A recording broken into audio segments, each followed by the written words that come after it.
Hello friends, मैं लक्ष्मण सिंह। मेरा YouTube channel GK मस्ती वीडियो में आप सभी का स्वागत है। आज हमको पढ़ना है प्रकाशिकीय प्रतिबिंब। क्या पढ़ना है? प्रकाशिकीय प्रति नहीं, आज हमको पढ़ना है नियमित परिवर्तन के नियम। यहाँ पे हेडिंग दे रहे हैं नियमित परिवर्तन के नियम। नियमित परिवर्तन के नियम। नियमित परिवर्तन के नियम किसे कहते हैं, चलिए जानते हैं। नियमित परिवर्तन के नियम दो होते हैं जो इस प्रकार है। यहां पे लिख देते हैं नियमित परिवर्तन के नियम। नियमित परिवर्तन के नियम कितने होते हैं? दो होते हैं। अब कौन कौन होते हैं? पहला आपका होता है नियमित परिवर्तन,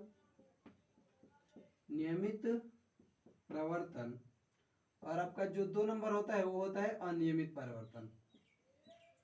क्या होता है? अनियमित परिवर्तन। नियमित परिवर्तन क्या होता है और अनियमित परिवर्तन क्या होता है, चलिए इस वीडियो के माध्यम से हम लोग जानते हैं। ठीक है, तो इसमें पहले हमको क्या पढ़ना है? नियमित परिवर्तन। ठीक है, तो हमारा पहला ये नियम हो गया, नियमित परिवर्तन किसे कहते हैं। तो इसको हम बोलेंगे आपतित किरण, परावर्तित किरण। कौन कौन से किरण? आपतित किरण, परावर्तित किरण और अभिलंब तीनों एक ही बिंदु पर होते हैं। उसे क्या कहते हैं? उसे बोलते हैं नियमित परिवर्तन, मतलब नियमित परिवर्तन के नियम। ठीक है, यहां पे लिख दे रहे हैं, यहां पे नहीं, यहीं पर रहने दीजिए। यहां पे आपतित किरण, परावर्तित किरण,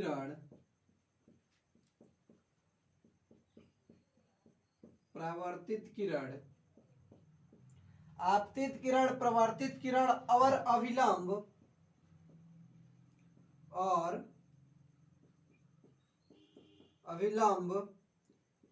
तीनों एक ही बिंदु पर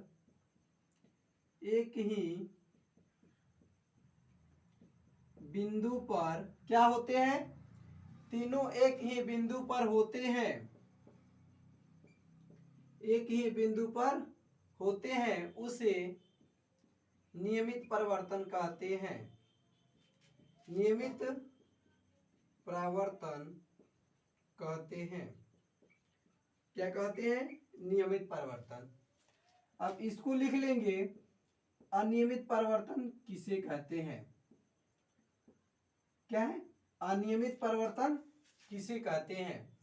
तो अनियमित परिवर्तन में बोला गया है आपतन का कोण परिवर्तन के कोण की क्या होता है? बराबर होता है। आपतन का कोण परिवर्तन कोण के क्या होता है? बराबर होता है या बराबर होते हैं। इसे क्या बोलते हैं? अनियमित परिवर्तन।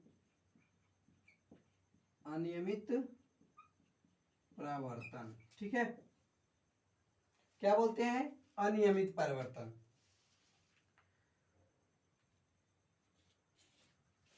अब उसके आगे हमको क्या पढ़ना है? उसके आगे हमको पढ़ना है कि प्रकाशिकीय प्रतिबिंब। क्या पढ़ना है? प्रकाशिकीय प्रतिबिंब। इसका हेडिंग हम यहां पे दे रहे हैं प्रकाशिकीय प्रतिबिंब। प्रकाशिकीय प्रतिबिंब क्या होता है? प्रकाशिकीय प्रतिबिंब। ये रहा आपका दूसरा हेडिंग, ये था पहला। ठीक है, चलिए प्रकाशिकीय प्रतिबिंब किसे कहते हैं, पहले इसको समझते हैं। प्रतिबिंब बनने की घटना, जब प्रतिबिंब बनता है तो जो उसकी घटना होती है, प्रकाश की किरण होती है किसी भी वस्तु का प्रतिबिंब प्रकाश के परिवर्तन या अपवर्तन के फल स्वरूप, किसके अपवर्तन के फल स्वरूप बनता है, उसे क्या कहते हैं, प्रकाशीय प्रतिबिंब कहते हैं। क्या कहते हैं, प्रकाशीय प्रतिबिंब कहते हैं। या अपवर्तन के बाद जिस बिंदु पर, किसके बाद, अपवर्तन के बाद जिस बिंदु पर मिलती हुई प्रतीत होती है, उसे क्या कहते हैं, उसे वस्तु का प्रकाशीय प्रतिबिंब कहते हैं। ठीक है, तो चलिए जो छोटा है उसी को लिख दे रहे हैं। लिखते हैं कि अपवर्तन के बाद, नहीं गलत हो जाएगा, चलिए शुरू से लिख देते हैं। प्रतिबिंब बनने की घटना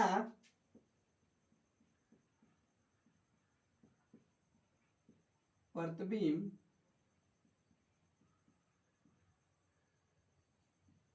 बनने की घटना, प्रतिबिंब बनने की घटना प्रकाश के,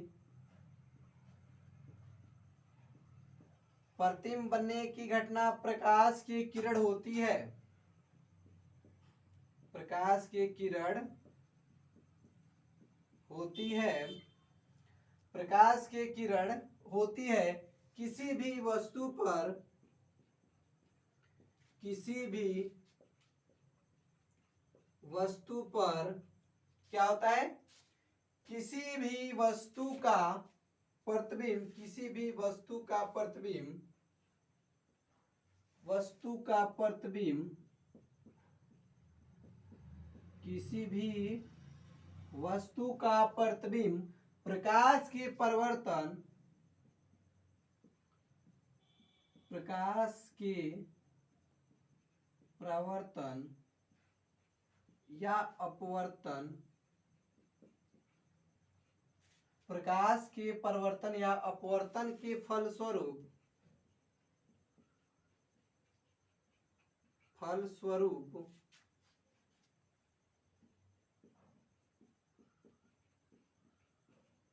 क्या होता है, अपवर्तन के फलस्वरूप बनता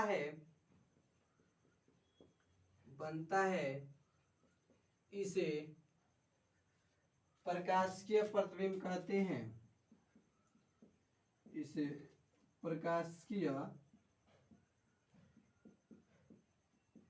प्रतिबिंब कहते हैं। क्या कहते हैं, प्रकाशीय प्रतिबिंब कहते हैं। या एक और यहां पे लिख लीजिए, या करके लिखिए, अपवर्तन के बाद,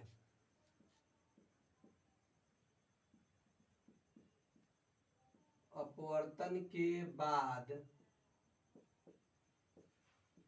जिस बिंदु पर, अपवर्तन के बाद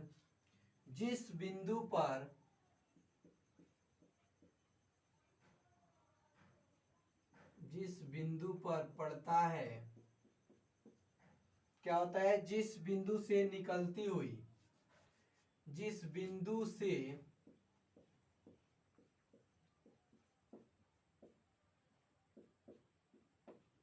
निकलती हुई, जिस बिंदु से निकलती हुई प्रतीत होती है,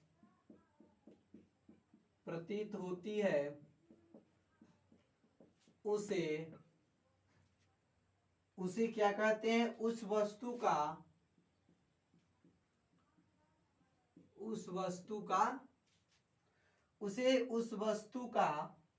प्रकाशीय प्रतिबिंब कहते हैं, प्रकाशीय प्रतिबिंब कहते हैं, प्रकाशीय प्रतिबिंब कहते हैं। ठीक है, चलिए अब इसको समझते हैं कि प्रकाशीय प्रतिबिंब किसे कहते हैं। इसमें बोला गया कि प्रतिबिंब बनने की घटना प्रकाश की किरण होती है। जब प्रतिबिंब बनता है, किस चीज की घटना होती है, प्रकाश किरण की घटना होती है। किसी भी वस्तु का प्रकाशीय प्रतिबिंब, किसी भी वस्तु का प्रकाशीय प्रतिबिंब परिवर्तन या अपवर्तन के फलस्वरूप बनता है, उसे प्रकाशीय प्रतिबिंब कहते हैं। उसे क्या कहते हैं? प्रकाशीय प्रतिबिंब कहते हैं। उसे क्या कहते हैं?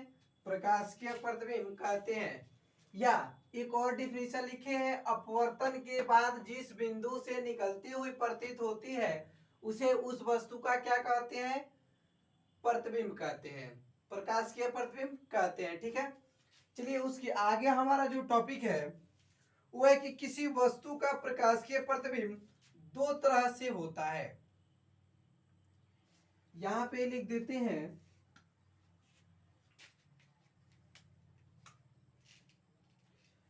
क्या लिखा गया है? किसी वस्तु का प्रकाशीय प्रतिबिंब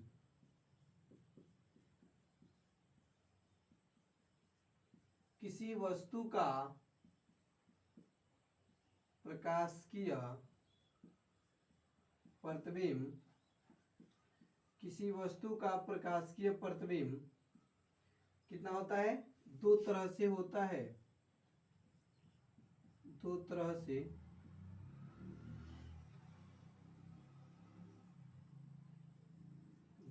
से होता है। कौन कौन होता है? एक नंबर में आपका आ जाएगा वास्तविक प्रतिबिंब, वास्तविक प्रतिबिंब, और दूसरा क्या हो जाएगा आपका? ये हो जाएगा आभासी प्रतिबिंब, आभासी प्रतिबिंब। चलिए इसके अगले वीडियो में हम लोग को पढ़ना है किसी वस्तु का प्रकाशीय प्रतिबिंब कितने होता है? दो तरह के होते हैं। कौन कौन होते हैं? तो वास्तविक प्रतिबिंब और आभासी प्रतिबिंब। ठीक है, अगर ये वीडियो आप लोग को पसंद है तो लाइक जरूर करिएगा और जीके मस्ती वीडियो को, चैनल को सब्सक्राइब जरूर करिएगा। ठीक है, और आप लोग का परीक्षा नजदीक होते जा रहा है, आप लोग थोड़ा मन लगा के पढ़िए और यहाँ पे जो डिफिनीशन बताया जा रहा है इसको गौर करिएगा। ठीक है, तो फिर मिलते हैं नेक्स्ट वीडियो में। Thank you.